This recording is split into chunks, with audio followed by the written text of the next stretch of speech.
de Breitling Super Constellation. Connie.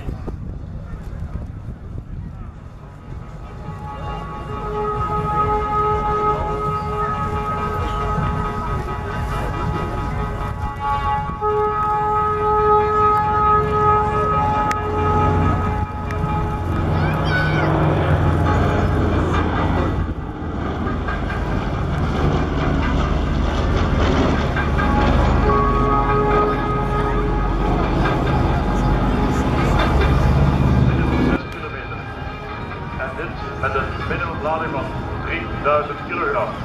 En dit alles ook nog eens op een afstand van meer dan 6000 kilometer. Daar hebben ze dus aan gewerkt. Het project heeft natuurlijk een beetje vertraging opgelopen met de oorlog. Maar de eerste testvlucht gebeurde in januari 1943. Het wordt aangedreven door het nieuwe type motor, de Wright Air 3350 motor. Luchtgekoelde stermotor met zeer grote schroefbladen. Dit natuurlijk ook meer dan 2 meter hoog, het neusbeen. Enorm hoog. Ook de lengte van het vliegtuig en natuurlijk de constructeurs van de schrik, de wervelingen van de schroef die het invloed zouden hebben op de besturing van het vliegtuig, was dus een enorm groot staafvlak nodig.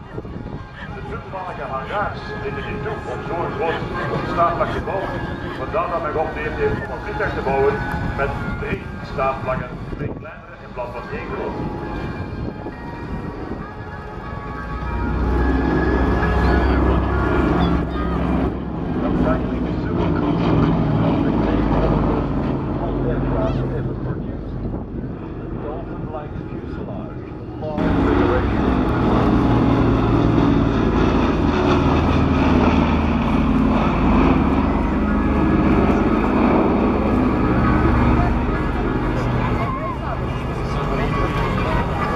Sound of the 4 Curtiss Wright R3350 engines booming against the sky produce an impressive exhaust flame. Constellation Flight Association.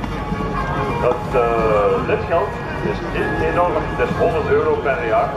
Natuurlijk al veel geld voor sommigen natuurlijk.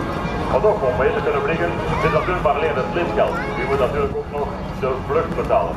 Dus stel in plaats van 40 passagiers, dus met 40 man, kan er misschien toch wel eens een vluchtje afgehaald worden of opgekocht worden aan boord van deze Breitling Super Constellation.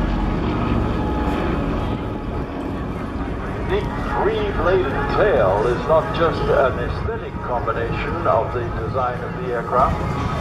It's